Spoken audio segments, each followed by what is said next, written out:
We're going to show you today the bones that we use here at Chihuahua World, which, as you can see, there is quite a few of them, and they're all different bones. All come from a pig, hence they are all pork. Now the first bone, what we use here, this is a rear leg bone. You can see that both parts are still attached. You can see it's bending there. This will cook at 200 degrees. This is with our electric oven, and this is for around 45 minutes.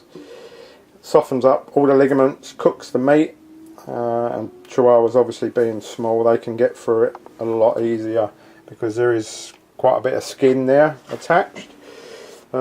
This is quite a unique bone, as we will show you now, with these pieces that we've got.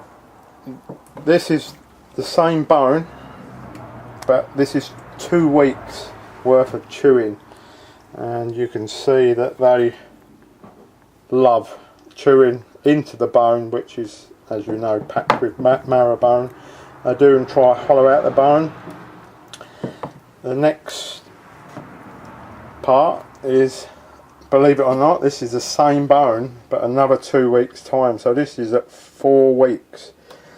Now obviously if your dog's chewing it all day every day, you may get through it a lot quicker, but just a little trick that we will show you here, which we give to our puppies, is take that bone, and that is some Royal Canin soaked Junior, which we just push inside.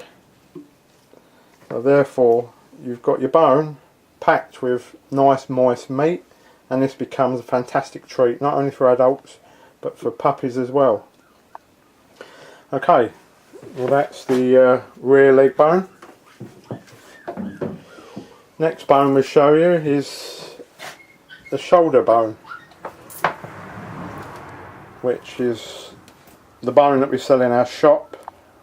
Now this, again, incidentally, all the bones basically are cooked the same, which is 200 degrees for around 45 minutes.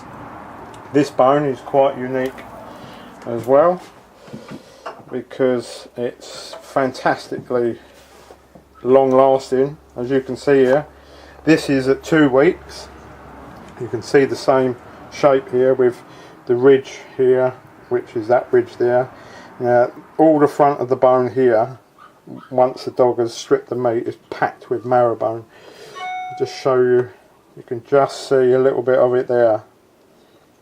Okay, now this bone is exactly the same bone, but this is at 4 weeks.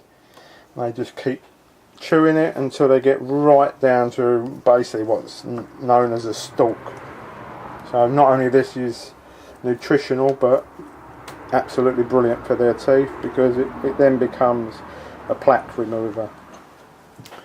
Okay, right, a few more bones we got here.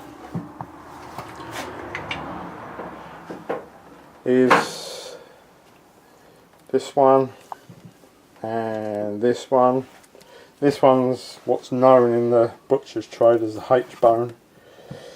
Both of these come from the pelvis area.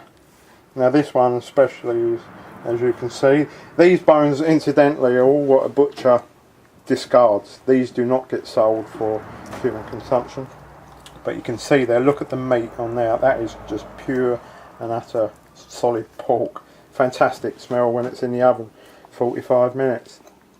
Now this bone is part of the pelvis. You can see the ball joint area there, again packed with marrow bone, and this is the same bone. This is at 4 weeks, which has been chewed. Obviously it's a little bit thicker bone than the shoulder bone, so it takes a little bit longer to get through, but that will be down to virtually nothing in another couple of weeks. Okay, some more bones we got here. This is part of the backbone, which is connected to the neck. Now this is the neck. Lots of little vertebrates in the neck, as you can see. Sometimes these can be quite sharp, so just watch your hands when handling them. When they get cooked, they do soften up. So again, what we do here normally is strip these, give the meat to the adults, the meat to the pups, and let the adults chew on the ribs and the vertebrae. This section here, once cooked, softens up, all the ligaments soften up so you can pull them apart, and these are all individual vertebrates that all pull apart, so you can divide it up amongst your dogs. Okay, the last bone we're going to show you is basically a rack of ribs. So this is exactly what you'll get in your supermarket or your butchers for your barbecues. Huge rack of ribs. Again, what we do here, we cook it on 200 degrees, 45 minutes, and you can see there's lots of individual ribs that have lots of meat on them. These we've been feeding our dogs, as with all of these bones, for many years, and contrary to what some might say, you shouldn't give dogs cooked bones. Well, touch wood, we've never ever had an issue with any splinters or anything. They will chew these down to nothing, so everything gets eaten. And that's basically it regarding bones.